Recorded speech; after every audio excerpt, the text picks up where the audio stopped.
Hello and welcome to Channel Sport this morning. It's great to have you join us again. I am Tayo Salam. This is what the show looks like. Starting off on a great note, fantastic news for Nigeria. They make it 2 wins. That's the Super Eagles of Nigeria make it 2 wins from 2 games in the FIFA World Cup qualifiers with a 2-1 win over Cape Verde. Also on sport this morning, Nigeria's Men's Premier Basketball League tips off in Akure and Abuja today. Last but not the least, Lila Fernandez continues giant killing run to reach the semifinals of the US Open. So that's just the tip of the iceberg. There's still a lot to come on Channel Sport this morning, so try and stick with us for the next 55 minutes or thereabouts. Ademola Ogunbono joins me now on this what promises to be a fantastic trip across the world of sports. Ademola, good morning. Always great having you on the show. Yes, absolutely. And coming from that win yesterday in Cape Verde, good one for the Super Eagles, and of course, fantastic to be back talking sports again this morning. Yeah, I see you got a big smile on your face for obvious reasons. The Super Eagles of Nigeria making it 2 wins from 2 in the World Cup qualification. I've got a big smile on my face because we're about to play basketball in the Nigerian Premier League for the first time in a very, very long time. Man. The Nigerian Men's Premier Basketball League is back. It's going to tip off across 2 centers in the country today. I'm talking about Akure and Abuja. And it's very exciting times for fans and especially the players who have been idle for a while now, just wasting away and not doing anything. They're all champing at the beats to play basketball once again. Let's take you through the fixtures for day 1 in the Atlantic Conference. Lagos Islanders will take on Kamak. There's also Ondo Raiders versus Coast City. Invaders will tackle Lagos Raptors, while Kwara Falcons will take on Police Baton. That's in the Atlantic Conference for the Nigerian Premier League for basketball. In the Savannah Conference, it's Gombe Bulls versus Defenders. Nigeria Customs will take on Benue Braves, while the Boko City Chiefs will take on Reformers. Nigerian Army versus Kano Pillars. Fantastic. You got a smile on your face as well because you're excited for yourself and for the players. Absolutely. The winners here are, of course, the players. It's been almost 3 years or thereabout, out without no action. Seeing that the factions have shed the swords and put everything behind them, and now the players, we get to see basketball. These guys have been out for so long. I'm super, super excited for them and for what basketball has to offer in Nigeria at the minute. Yes, indeed. There's an ultimate prize on offer, which is a qualification for the Basketball Africa League. We saw the maiden edition in Kigali earlier this year. Very fantastic tournament where Rivers Hoopers represented the country. Didn't do too well, but then it was a fantastic stage and platform for all of those players. You can say one of the reasons why they probably didn't do well is because they've not been playing basketball. Absolutely, understandably so, Tayo. They couldn't have been out for that long, and then go out there to expect them to, perform big with other nations who have been training and playing and have a league running. But it's just good news to see and hear now that basketball is going to be back, and I'm super, super excited for our players. They've been out for so long, But I want to believe that, yes, even though they've been out, they are practicing. Was never in doubt. I'm sure the league kicking on today will show much about what is going on in the world of basketball in Nigeria. So super, super exciting times for NBBF and for basketball fans in Nigeria, Tayo. Yeah, you're spot on indeed. We can't wait for it to tip off. You can stick with us on Channel Sport this morning for all of the updates concerning the Nigerian Men's Premier Basketball League. We need to go on a break now. When we come back, we're going to be talking about the Super Eagles of Nigeria, how they managed to get all 3 points in Cape Verde. You're welcome back to Channel Sport this morning. You can be a part of the show by sending your mails to Channels Sport this morning at channelstv.com. I keep always wanting to mention our Twitter handle, but you know what's going on with that right now. We're hoping that can be resolved as soon as possible so we can get back to taking the views and the feedback from our viewers. So you can be a part of the show, talk about the Super Eagles of Nigeria. Spot this morning at channelstv.com. What do you make of their outing against Cape Verde? Obviously, they won, but I hear a lot of Nigerians still complaining about their performance, which for me is secondary at the moment. Talk to us on Spot This Morning at channelstv.com. You can also talk to us about the U.S. Open as well, too. Who do you think is going to win? It's going to be 21st major for Novak Djokovic. And in the women's singles, are we going to get to see either the British young star Emma Raducanu or Leila Fernandez going on to win the women's singles title? Talk to us on Spot This Morning at channelstv.com. We'll try and take all of your messages before the show is over. We're not three in the studio. That's because I'm not being joined by, I've got a big smile on my face. It's a full circle moment. I'm not being joined by Tony Ibitoi, former Super Eagles media officer, now special assistant to the sport minister on multimedia. Tony, it's great to have you on the show. Thank you, Tayo. Feels good to be back here. I know, it's been a long time as well, too. I'm happy to be here. You guys are looking very good. Same. Good to see you as well. Good to see you. Keep up the good job. Thank you. We'll get back to the Super Eagles and what you're up to, recently, shortly. But before then, let's give you updates coming from the Nigerian National League. The battle to qualify for the NPFL started already. We have the results for you from Enugu State, starting with match day 1 results. Gombe United and El Kanemi Warriors played out a 1-all draw, while Bendel Insurance lost against Shooting Stars in that incredible matchup 2-1 in favor of 3SC. It was goalless between DMD and Niger Tornadoes, while Ekiti United lost 3-0 against Remo Stars. A lot of pundits have been talking about Remo Stars, a team to watch out for. Do not underrate them. You do it at your own peril. And we've seen them starting on a very fantastic note, 3-0 over Ekiti United. Games for today, match day 2. El Kanemi Warriors will take on Niger Tornadoes. Shooting Stars will take on Remo Stars. Gombe United versus DMD. And Bendel Insurance versus Ekiti United. Tony, quickly, some of these results are coming from Enugu's. Interesting, what do you make of it? Yeah, interesting. I'm happy that unlike previous seasons, we have a final 8 that is not generating too much of controversy about whether it should be played or shouldn't be played. True. The teams got off to a start yesterday.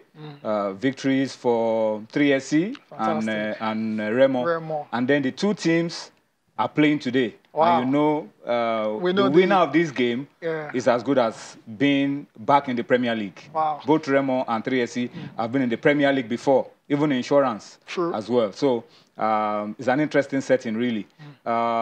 Insurance, after losing yesterday, are up against Ekiti United, who lost 3-0 to Remo. If they win, the setting will be perfect for the final game that they will be up against Shooting Stars, so against Remo Stars. So it's a good tournament that we have. And then in the other group for the northern teams, because 2 teams are coming from the south, 2 from the north, all their games yesterday were ended in draws. So the table is set in that way, and there's still everything to play for amongst these teams. So the setting is good for the NNL. I hope we don't have controversies around the games. Hopefully not. Hopefully not. Let's just stick to playing football, and the best teams eventually secure qualification into the Nigerian Professional Football League. It's time to talk about the Super Eagles of Nigeria.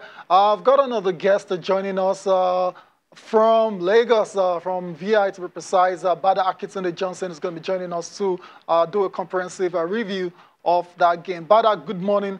Always great to have you on the show.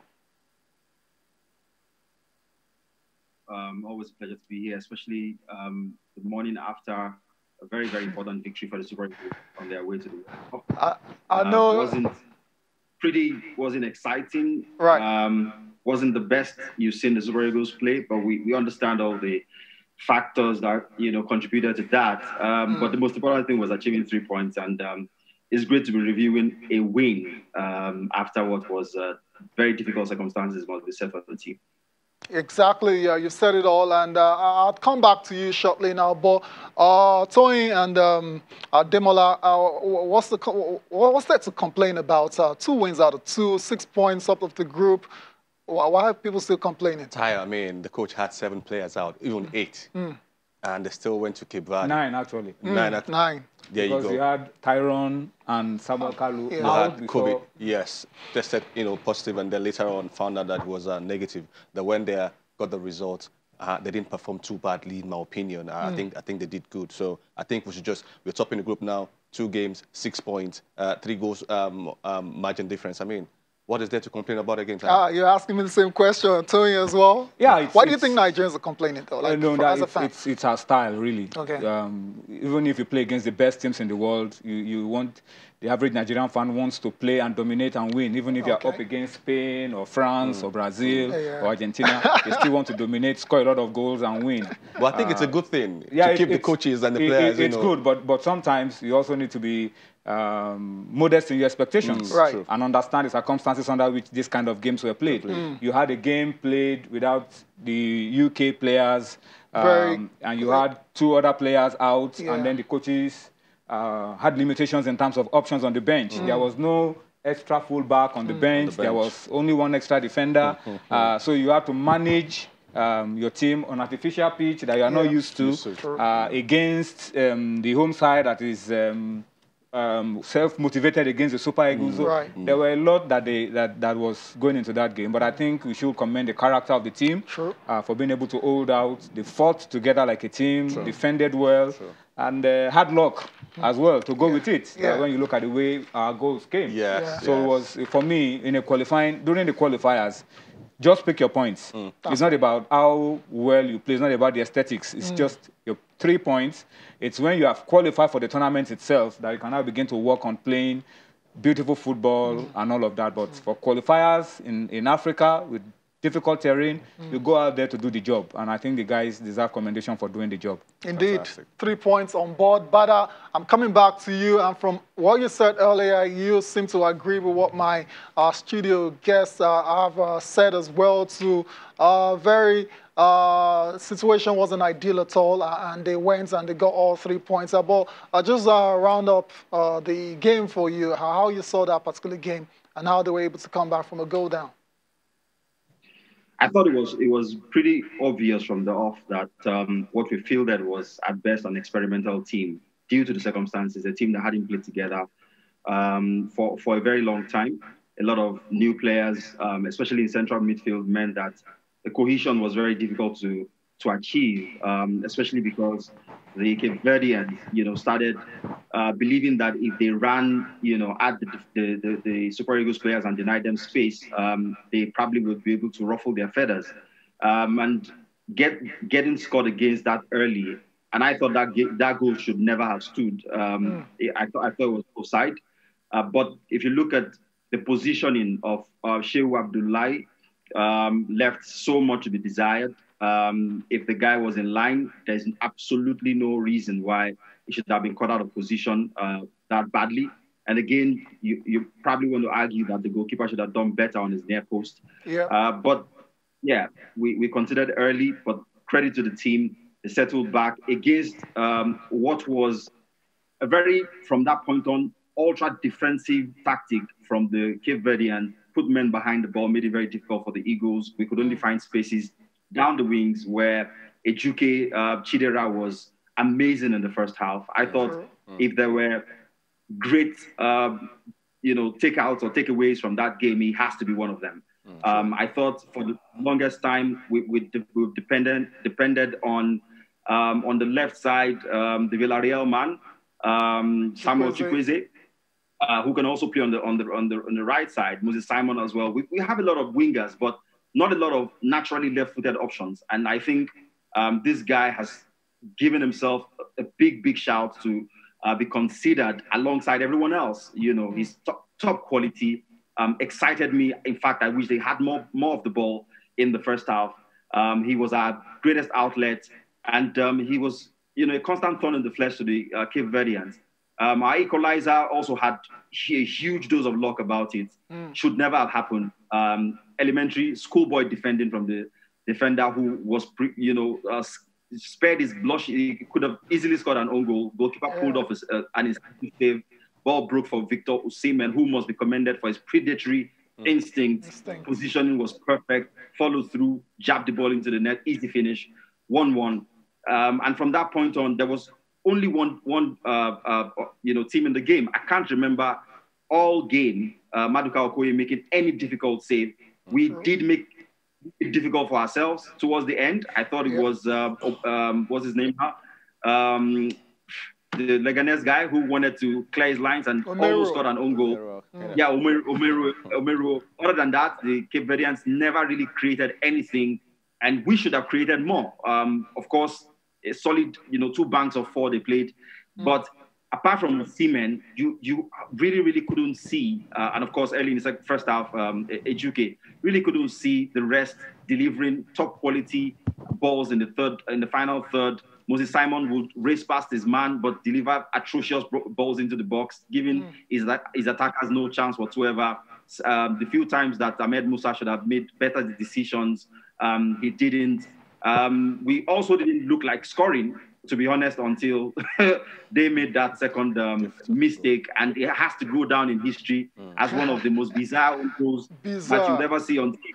Yeah, because I would never know what the guy was thinking, not looking and flighting a ball that high back towards his own goalkeeper, who had, obviously stepped away from his line. And they gifted Nigeria a second goal, which proved decisive. It was a crucial winner on the night. Quality-wise, the game wasn't the best, as we said, but you have to factor in all the circumstances. The pitch was artificial. The team was sort of disjointed. But we did enough to get the win, and that's exactly what matters. On the day as well, in terms of if you take pound for pound, player for player, we had better quality on the pitch and expectedly should have won. But I mean, you have to agree with my big boss in the studio, Tony. He was absolutely spot on. It doesn't matter whether it's a friendly or or a novelty match. The fans always have high demands of our team. And yesterday was no different. It was not just enough that they won. People were saying, oh, what should have been done better, what we could have done better. But I think we should just, narrow down to the positives. We saw a few players who deserve another chance. We saw a few new players who deserve to be looked at again. I thought the central midfield pair, Bonke and the other guy, I can't remember his name now. Michael Kingsley. Yeah. It wouldn't be fair to judge them on the evidence of yesterday's game, because in actual fact, they really didn't have much to do going towards our goal. And because they were playing in tight spaces, it was also so difficult to judge them on the attacking side of things. Working the ball into wide areas and having those guys take it from there is not going to be a good metric to judge how well your central midfielders do, because there was not enough opportunities for them to actually play the ball down central areas. So give them another chance, try them again and see if there's value that they bring into the big picture. But overall, I think the manager, the team, and Nigerians can be proud of the outing yesterday. The 3 points were all that mattered, and they were delivered. They were delivered, and it meant a lot to the team as well, so because we could see the celebrations at the end of the final whistle. Tony, what more do you want to add to this particular match? You saw I mean, absolutely spot on. You saw that Bonke, you saw the way he collapsed on the pitch at the end of the game. He had given everything he had in the tank. He was gone. So, and it was all nerves at the beginning of the game. A World Cup qualifier as your debut, away from home. It's not always going to be an easy game to play. You know how important that central midfield position is. That's the spine of the team. And for those who have not played for the Super Eagles before in their life, coming into that kind of battle away from home was always going to be a tough ask. But I think those boys did what they needed to do. They held their own, kept it simple. And, I was afraid when the referee was picking on him for late tackles. If you remember early in the game, a couple of rash tackles early in the game, and the referee warned him the first time and warned him the second time. I was afraid. I said, this guy will be under a lot of pressure, all nerves and all of that. But thankfully, he was able to hold out till the end. And it was even the more experienced players that were picking up cards towards the end of the game. Omero, Awaziem, Okoye, obviously running down the clock and then running into trouble with the referee. But it was a good result. Now, there's something that Genetro would always say to me when I was with the team. He says your next game is the most important game. Now 2 games are down. Our next games are Central African Republic, home and away. In October, yes. And I have a feeling our first game is home, the second game is away. Wow. A good result in that next game against Central African Republic at home pushes us to 9 points.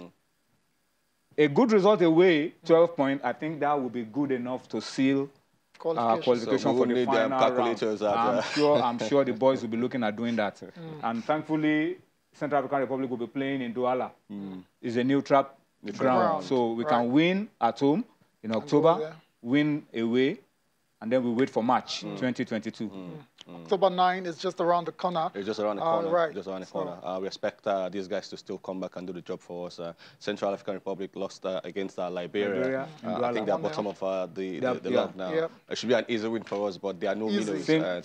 Same points with Cape Verde. Cape Verde, one apiece. Should be interesting. Should be interesting. Should be interesting. So congratulations once again to the Super Eagles of Nigeria for picking up all 3 points against Cape Verde to go top of Group C in the qualification race for the Qatar 2022 World Cup. Still talking about the World Cup, let's move on from the Super Eagles of Nigeria. But I'll come to you with this one. A manager who you've got a lot of respect for, Arsene Wenger, is leading this incredible proposal, however you want to put it, to alter the cycle of the World Cup from every 4 years to every 2 years. Obviously, a feasibility study is currently going on. We have some of the most famous former players and coaches in the game meeting Arsene Wenger over this particular issue. Your thoughts on this, Bada? I mean, can you imagine the World Cup being played every 2 years? I mean, we're used to seeing it come around every 4. That's what happens when you appoint as head of football a professor who always is researching, is studying stuff, and he's coming up with innovative solutions in his mind about as to how to move the game forward. But I'm afraid this one isn't going to work. True. Why not? There's a lot of prestige, a lot of traditional sort of importance and significance that we've attached to these competitions since they started in Montevideo, Uruguay in 1930. That gets eroded if it comes around too often and too frequently. Not to talk of the logistical nightmare that you're going to create in trying to fit the qualifiers in and the major championship itself every 2-year cycle. When even now with the 4-year arrangement, it's always difficult. Already the playing schedule of the players is punishing. There are all kinds of competitions. Are you going to demand the respective continental federations to cancel their own championships? Africa with AFCON coming every 2 years, the European Championships, the UEFA Nations League, the Copa America, all of these competitions that are, in the estimation of locals and even the footballers, are no less important, to be honest. So you can't sort of realistically implement a 2-year program for the World Cup, except you're going to have some sort of CHAN arrangement where it's a separate kind of players that are expected to prosecute one of those. If it is the same players, elite footballers, who play Champions League every year, play League every year, League Cup, FA Cup, come on, these guys are not machines. It's going to be so difficult to execute or to pull off. So laudable idea on paper, hypothetically, probably something that can work in another life.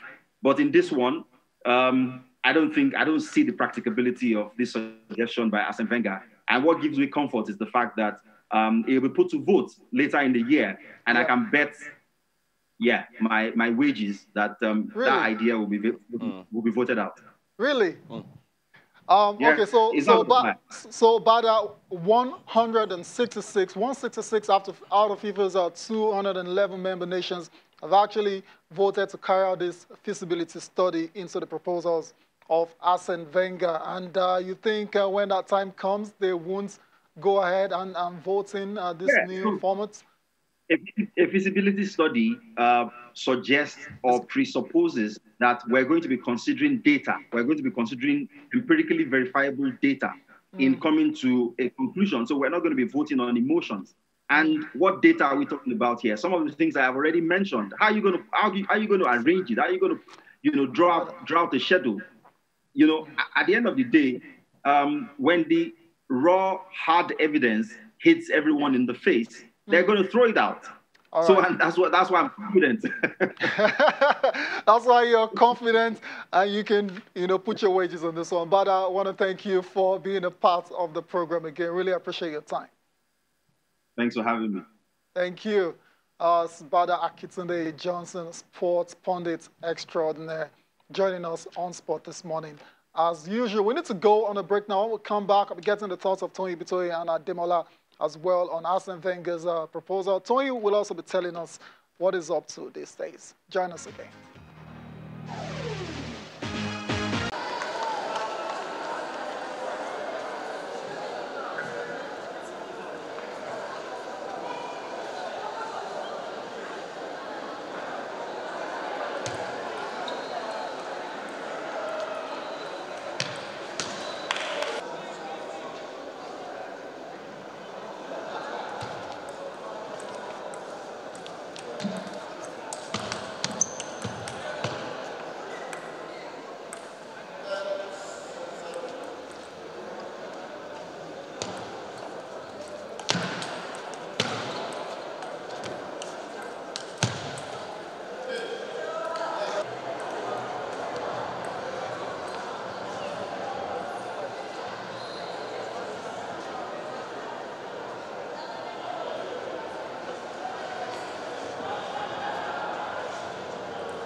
Welcome back to Channel Sport this morning. Let's get on with the show now. We're talking about the proposal of Arsene Wenger to alter the cycle of the World Cup to every 2 years. You listen to Bada's take. Time to hear what Tony Ibitoi and Ademola Ogbonna have to say. For Arsene Wenger, he says he wants to change the international match calendar so that there are major tournaments every summer and fewer qualifying games during the year.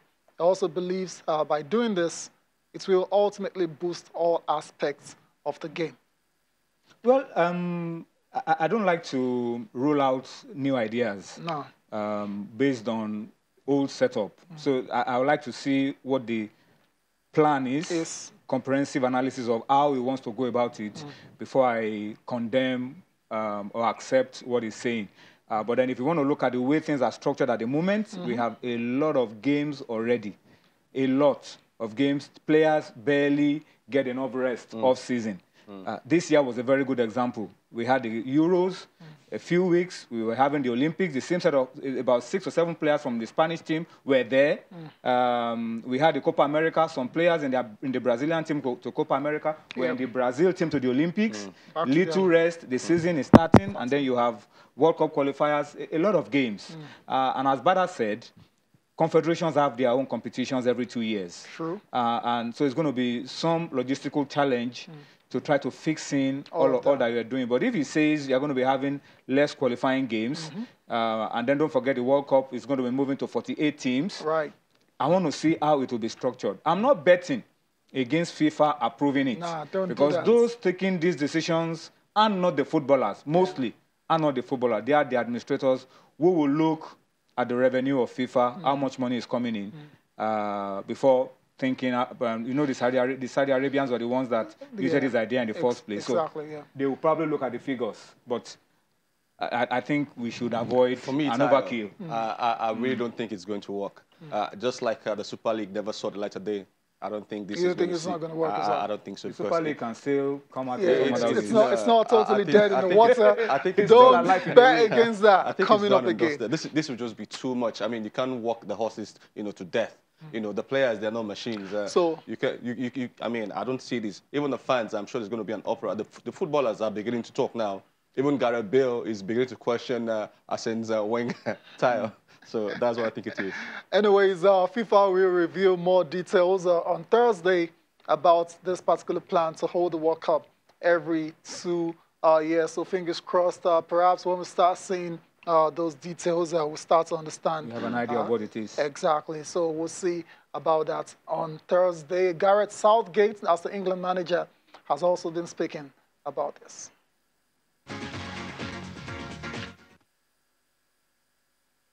Ask me about yeah, of course. I'll talk about the always needs to evolve and be forward thinking, but also there are some traditions that are very special and maybe are worth protecting. But I think the biggest thing is that it's a welcome decision to discuss the overall calendar, and that includes the demands on the players in particular.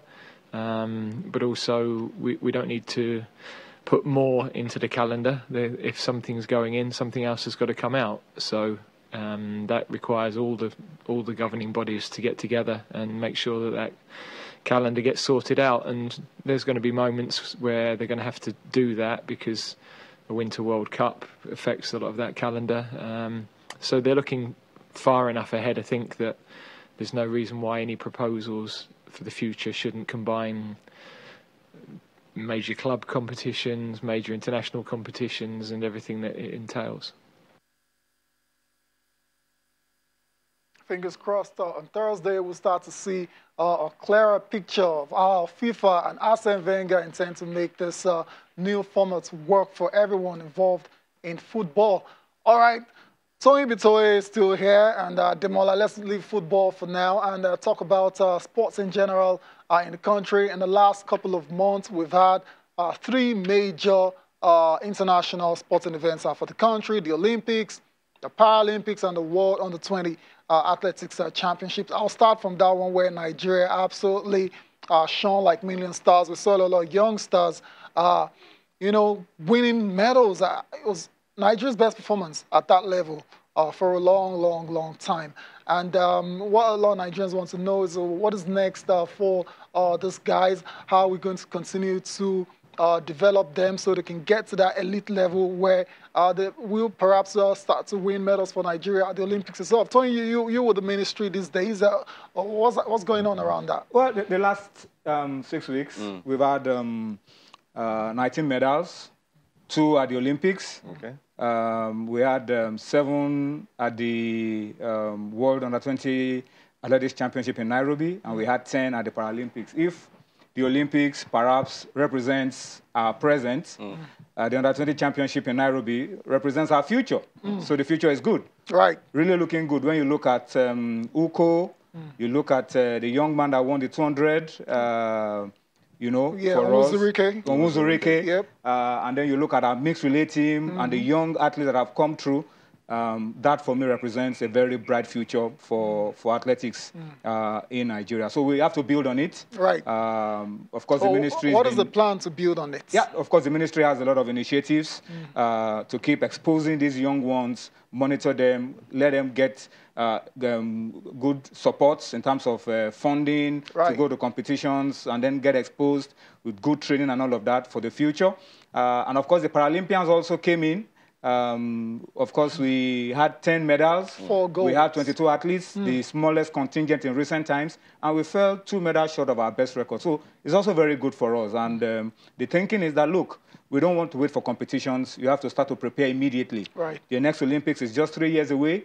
Next year, we have the next Under-20 World Athletics Championship. So it's time to get working, to get the work going on. I mean, build on the momentum that we have from these competitions for the future. Indeed. You mentioned the Paralympians. Any special plans for them? A lot of these guys, like I said, they've done the country really proud in terms of monetary rewards. What's the ministry plan? The same amount of cash reward for the able-bodied athletes is what these guys are getting. And they were shocked, pleasantly shocked at what the ministry announced for them. $15,000 for a gold medal, 10 for silver, 7,500 for bronze, and they're getting the same. So they are happy that this is coming through, and it's good. It's a welcome development. Indeed, Demola, you quickly, your last word. I mean, fantastic what the ministry has been doing. I had the other time where the guys that went to represent us in Nairobi, the young guys. Under 20, yeah. When they came back, and then the minister was saying that they are putting things in place to make sure that there's continuity, there's progression. So I'm glad that Ibitoi is here now talking about this and more, and that want to see progression, from these young guys in the next 2-3 years. These are the guys who will step up into the big time, do big things for us. I mean, we're a country of over 200 million people. True. Why can't we be, competing against the US, the Jamaicans winning? The Chinese. So I see these guys coming through, and the Chinese, those guys are on another level. I mean, they leverage in their population and their talent. So why can't Nigeria do the same thing? Guys, thank you for coming on the show. Appreciate your time, really. But before we go, let's take the 2 messages that are coming from Professor Chris and Naina. You are thanking, or you're congratulating the Super Eagles for that victory over Cape Verde. And yeah, let's quickly take another one from Henny Weiler. You're saying Rod still needs to improve on his combination up front. We don't see a lot of implementation of his tactics, if there's any up front. But then we got a lucky win. A win is a win. You have to play those who are available. Yeah, absolutely. Whether lucky or not, Ademola, thank you for coming on the show. Toyi, it's great to have you on the show again. Thank you, Tayo. Good to be here again. Stop being a stranger. I'm always welcome anytime you call me. Thank you all for watching as well. Enjoy the rest of your day. I am Tayo. Salam.